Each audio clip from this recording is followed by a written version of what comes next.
Cowboys Nation, stop what you're doing, because this might be the moment that changes everything for the Dallas Cowboys franchise. There is a growing belief around league circles that Brian Flores could be the coach who finally shifts the identity of this team and puts them back on the path to Super Bowl VI. And before anyone rolls their eyes or says we've heard off-season hype before, this conversation feels different. This isn't about splashy headlines or chasing the hottest offensive genius. This is about a structural shift, a philosophical reset, and a cultural recalibration that the Cowboys desperately need. For nearly 3 decades, Dallas has had talent, elite talent, Hall of Fame level talent, Pro Bowl quarterbacks, dominant offensive lines, explosive receivers, top-tier defensive players, and yet when January arrives, something changes. The confidence tightens, the aggression fades, the mistakes multiply. And what we've seen over and over again is a team that dominates stretches of the regular season, but fails to impose its will in the playoffs. That is not a roster issue. That is not about lacking star power. That is about identity, discipline, and leadership under pressure. And that is exactly where Brian Flores enters this conversation in a serious way. When you look at Flores, you're not looking at a media darling. You're not looking at a flashy personality who wins press conferences. You're looking at someone forged in one of the most disciplined football environments in modern history. He comes from a system built on preparation, situational mastery, and accountability. Under his defensive leadership in New England, game plans weren't just good, they were surgical. Opponents were confused, quarterbacks hesitated, and in the biggest moments, the defense dictated terms. That mindset followed him to Miami, where, despite organizational instability and roster turnover, he produced back-to-back winning seasons and built one of the most aggressive defensive units in the league. His teams blitzed with purpose. They disguised coverage until the last possible second. They attacked protections. They forced turnovers. They played angry. And that word, angry, might be the key to this entire discussion about Dallas. Because when you watch the Cowboys in the playoffs, you don't see anger. You see hesitation. You see flashes of brilliance, but not sustained physical dominance. You see moments where the team looks overwhelmed by the magnitude of the moment. Championship teams do not look overwhelmed. They look composed and ruthless. Think about the most recent champions. They embrace pressure. They tighten execution when the spotlight gets brighter. Dallas, for years, has done the opposite. Penalties spike.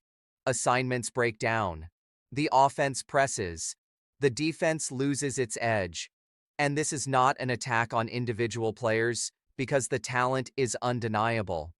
Micah Parsons is one of the most explosive defensive players in football.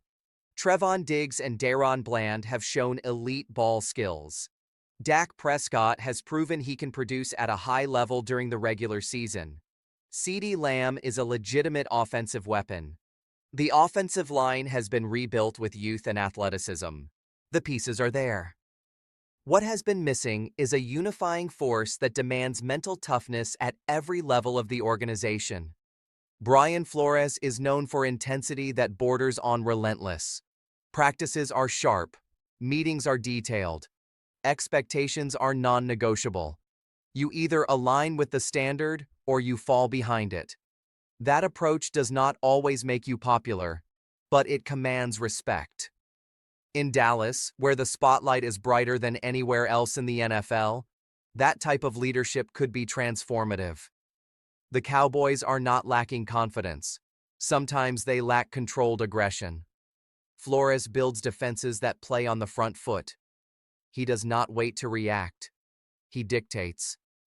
Imagine Micah Parsons in a system that maximizes movement, disguises, and pressure packages that force offenses to guess wrong. Instead of lining up predictably in obvious pass rush situations, he becomes a chess piece deployed from multiple angles, attacking protections that are already stressed by pre-snap uncertainty. Quarterbacks would not just prepare for talent, they would prepare for confusion. And confusion in the NFL leads to sacks, turnovers, and game-altering plays. One of the most overlooked aspects of postseason football is situational mastery. Third and short, 2-minute drills, red zone defense, 4-minute offense. Championship teams treat those moments as identity checkpoints. Dallas has struggled in precisely those moments when the stakes are highest. Flores comes from a coaching tree that obsesses over situational football. The details are rehearsed. The clock is respected. The margins are studied. That level of preparation reduces chaos in high-pressure environments. When everything feels fast in the playoffs, structure becomes oxygen. And Flores is structure personified. Critics will argue that he is a defensive coach in an era driven by offensive innovation. But that perspective ignores the reality that even the most explosive offenses benefit from defensive dominance. When your defense consistently creates short fields, flips momentum, and generates takeaways, the offense operates with clarity rather than desperation. Dak Prescott, at his best, is decisive and rhythm-based. When he feels the burden of having to compensate for defensive lapses or chase games that spiral early, the pressure amplifies. A Flores-led defense could fundamentally change that dynamic. Consider the psychological shift. Right now, when Dallas enters the playoffs, the narrative is about whether they can overcome history. That weight lingers. A new coach with a demanding edge resets that narrative internally. It becomes about daily standards rather than external doubt. Flores would not be hired to continue comfort. He would be hired to disrupt comfort. And sometimes that discomfort is precisely what unlocks growth. There is also the matter of physicality. Watch the teams that consistently advance deep into January. They tackle with authority. They control the line of scrimmage. They do not blink when games become low-scoring and ugly. Dallas has often thrived in games where offensive rhythm flows, but playoff football frequently strips rhythm away. Flores's philosophy embraces controlled chaos. Blitz from unexpected angles. Rotate coverages post-snap. Challenge receivers at the line. Force quarterbacks to make rapid, pressured decisions. That is postseason football at its core. Of course, there are risks. Flores is intense. He is uncompromising. In organizations where alignment between coaching staff and ownership is fragile, that intensity can create friction. Dallas is a franchise with strong ownership presence and public visibility. The partnership would require mutual understanding and shared vision.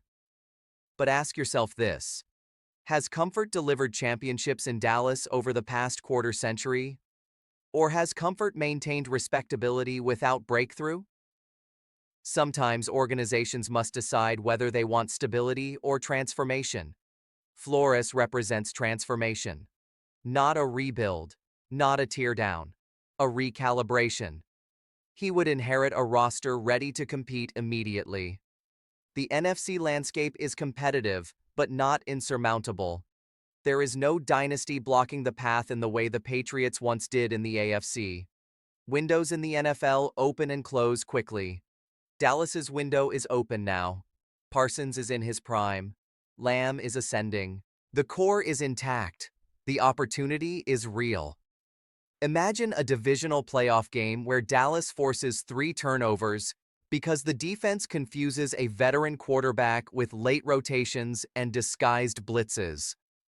Imagine a red zone stand built on disciplined gap integrity and communication rather than breakdowns. Imagine a team that walks into a hostile environment and plays with visible edge rather than visible tension. That is not fantasy. That is the product of cultural enforcement. Flores would demand that star players lead vocally and physically. He would demand that situational mistakes be corrected immediately. He would build a defensive identity that becomes the heartbeat of the team. And when defense becomes heartbeat, the offense feeds off that energy. Short fields, momentum swings, confidence that does not waver after one mistake. The idea of Super Bowl VI is not just about adding another trophy to the case. It is about ending a generational drought that has defined the franchise's modern era. Fans have lived through cycles of hope and heartbreak. Each season begins with legitimate optimism and ends with familiar disappointment. Changing that pattern requires more than incremental tweaks. It requires a leader who is comfortable challenging established habits. Flores has shown that he is willing to make difficult decisions for the sake of competitive integrity. Players who buy in often speak about clarity. They know where they stand. They know what is expected. There is power in that transparency. In high-stakes sports environments, ambiguity breeds anxiety. Clarity breeds execution. And think about how this impacts preparation against elite offenses. Modern NFL attacks rely heavily on pre-snap reads. They want to diagnose coverage early and attack predictable leverage. Flores thrives on disguising intentions. He presents one picture before the snap and rotates into another after the snap. That half-second of hesitation can derail an entire progression. Against quarterbacks who rely on timing, that disruption is gold. Dallas has the athletes to execute complex defensive schemes. What they need is a coordinator, or head coach, willing to fully lean into that complexity rather than simplify in big moments. Flores does not shrink his playbook in January. He sharpens it. This conversation is not about dismissing what previous coaches have accomplished. It is about acknowledging a plateau. At some point, organizations must recognize when good is no longer enough. The Cowboys are good, very good at times, but championships require greatness under pressure. Flores' career has been defined by resilience. He navigated adversity in Miami and still produced competitiveness. He commands respect in locker rooms because players understand that his intensity is rooted in preparation, not ego. In Dallas, where media narratives swirl daily, a coach who insulates his locker room with discipline could create a bubble of focus that has been missing. The path to Super Bowl VI will never be easy. It will require beating physical teams, surviving road environments, and executing in moments that define legacies. But if there is a coach whose DNA aligns with that challenge, it is Brian Flores. He is not about aesthetics. He is about results. He is not about comfort. He is about accountability. He is not about hype. He is about habits. And habits, repeated daily, become identity. Identity becomes culture. Culture becomes championships. The Cowboys do not need another season of almost. They need a season of authority. They need to step into January not as a question mark, but as a threat. Flores could be the catalyst that transforms talent into toughness and potential into proof. The decision ultimately comes down to whether the franchise is ready to embrace the discomfort required for evolution. Because evolution is rarely gentle. It is demanding. It is relentless. It is exacting. And that description fits Brian Flores perfectly. If Dallas truly wants to chase Super Bowl VI rather than merely talk about it, the path forward may require a coach who refuses to let them settle for anything less than the standard that championships demand.